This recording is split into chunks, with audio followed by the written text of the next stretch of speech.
this was the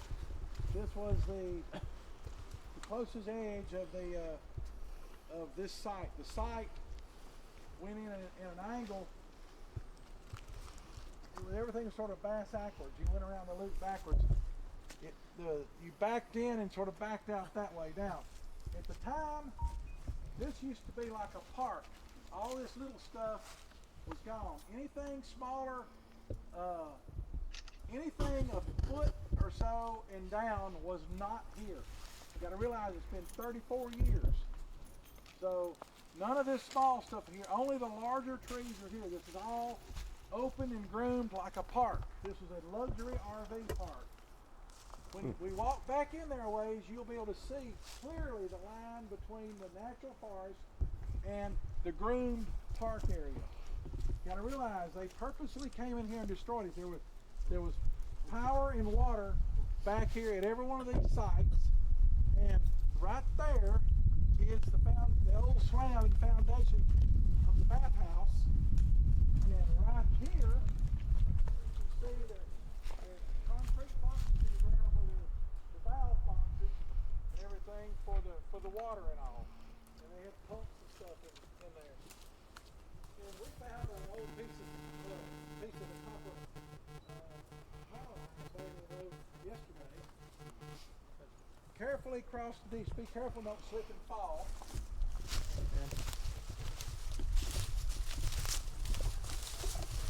Watch out, if y'all are not familiar, this stuff here is called Devil's Walking Stick. And be careful, don't touch it, it's covered with spines.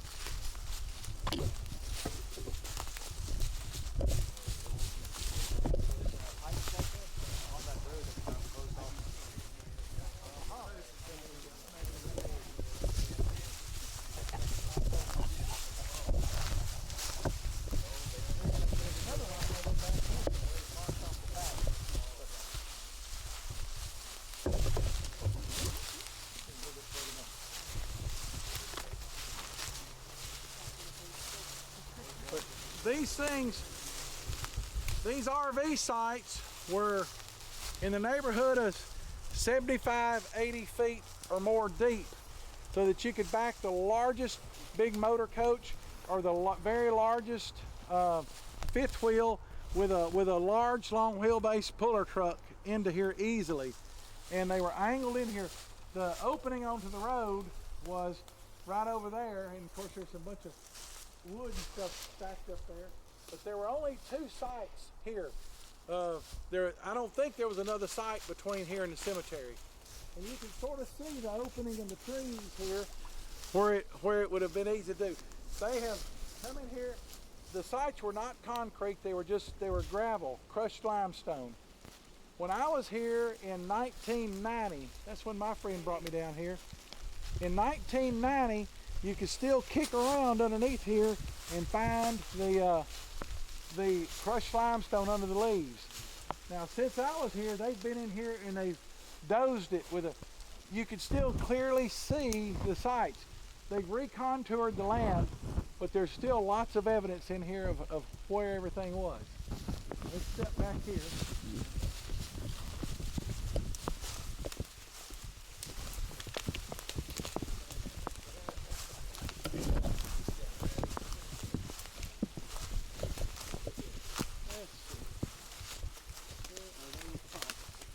Stop.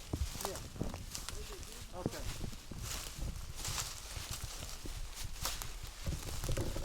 There's somebody be back in here walking around.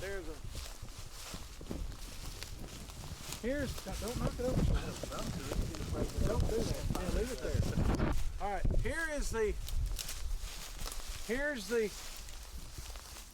pipe, a surveyor's pipe marking the back of the RV site.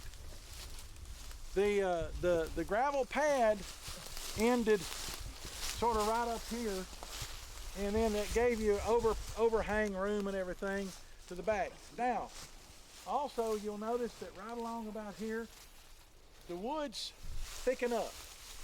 Actually, just right on over here, you notice that there's a lot more varied size trees from back there. Check a tree out and goes up. Yeah, it's cool. Or they're relatively small. Now, of the RV was this way. But back then, even the luxury RV had manual level adjustment. You didn't have all the assistance that they have now. The man in the sun is the front, at the time, is the front of the RV.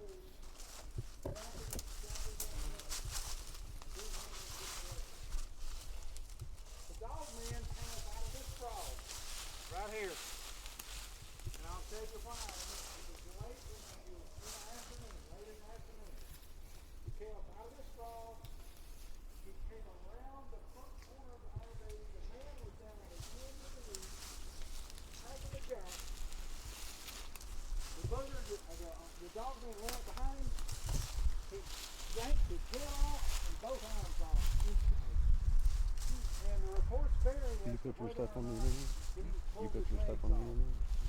Most reports that I've heard, and what I've been able to, what my friend told me that he gleaned, he did not work here then, but he has talked to a number of the law enforcement officers that did. There is one of the officers that is very key in this, one of the first ones on the scene, that also says that both of his legs were pulled off too, that there was nothing left but just the trunk of his body and his limbs and his head had just been flung in different directions. The boy, when his father was a track, he ran around and tried to go in the side door of the RV. The dog man caught him just as he got the door open. Tore the boy apart. The boy's mother was inside the RV and the little sister was inside the RV. The dog man, after killing the boy, busted the woman tried to slam the door from the inside. He won. He broke through the screen door apart and he screamed back in like a bad shit. It was a hell of a fight. The inside, the whole main saloon area, that's what they call it in the coast, the whole main area was torn to shreds. They fought all over that place. There was blood and crap everywhere. And she tore all of her fingernails off and in some places tore the flesh away all the way down to the bone fighting this thing. And she put a tremendous fight. And anyway, he ended up killing her and just literally tearing her to shreds. The little girl had run into the back room where there was a queen-size bed and managed to close the door. It had either seen her go there or heard her back there crying. It tore the door open, which, you know, in a RV, they're just made out of thin plywood at the bed. Tore through that, got her, drug her outside. Don't know when he killed her or anything, but he drug her out here and he fed on her, and her body was found in this tree right here. This big white oak. This is where her body was found. Now, you see why she was 30 feet up in the tree? That gun. The lowest crotch there was 30 feet, but she was actually right around here. Officer Adams, who you can read about, that actually, he and another officer, they walked down here with their lights, with their flashlights, and they were shining down in here. And he was walking along just like this. And he got to just about right here. And he stopped and he was shining his light. And something, he was wearing one of those Smokey Bear hats. Something started dripping on the brim of his hat. And he looked up and it was dripping on his face and he looked around like this. The other officer was standing right here. He said, "Damn, you got blood all over you. Did you walk into something?" And he said, No. He said, it dripped in my face. And they shined their lights up and she was hanging in that crotch up there. The first one? She was hanging in one of the other of those right there on this side of the tree. I think that first one that's going out this way. Possibly. Or it could have been the one that's dead now. But she was hanging right up there in one of those crotches. Good grief. And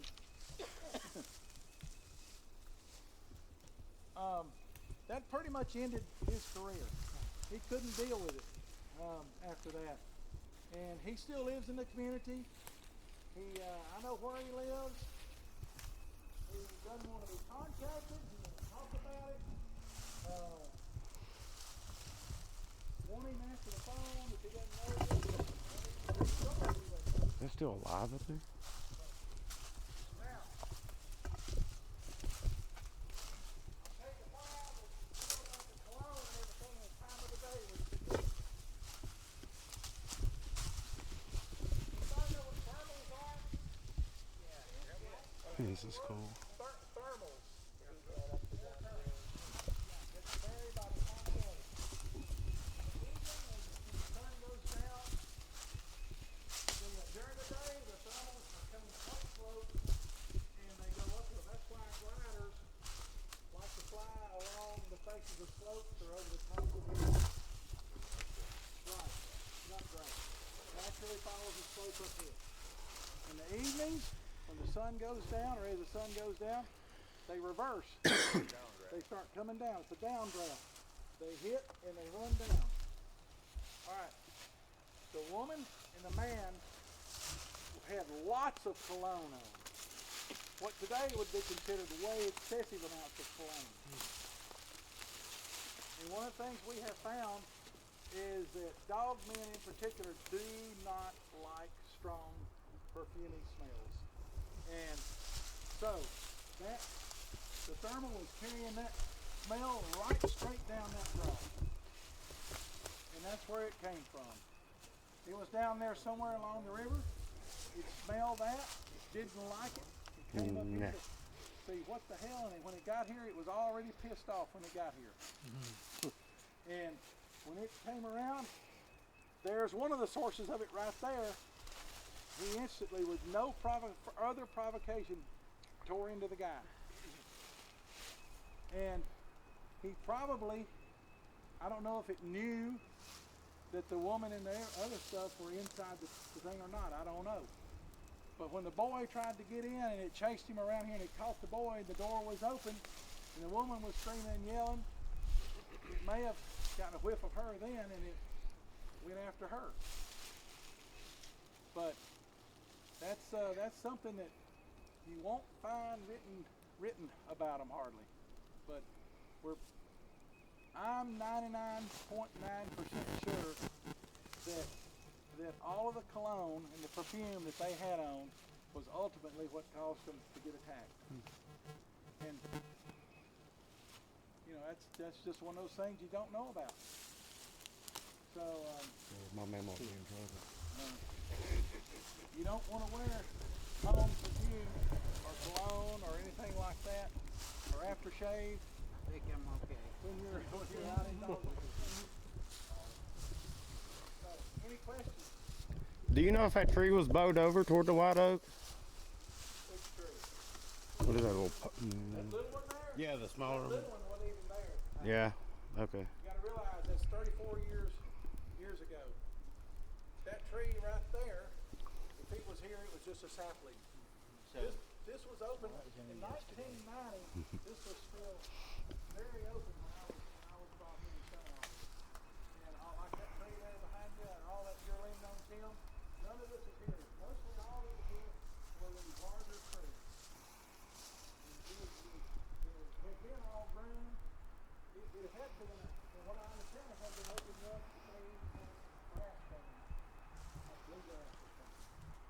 But I don't know that for a fact. But this supposedly was the nicest RV park in all of LBL. Or certainly the nicest in the Northeast. You can still see if you've got a pickup truck or maybe a good Subaru with off-road type tires, you could go down and around the loop and come up the other side, and you can see more of the RV pullouts down there in the hill. In fact, there's some of them down the hill that Mark says that if you get out and walk down to the back of them, that the power and water pedestals are still there. But I know all the ones up here on the top of the hill are gone. They've torn them out. When I was here in 1990, the place had been unused, had been closed for, in fact it was gated off then. And the place had been closed for, since the early 80s. So the power pedestal was still back here somewhere, but it was all rusty. It's obvious it hadn't been used in years.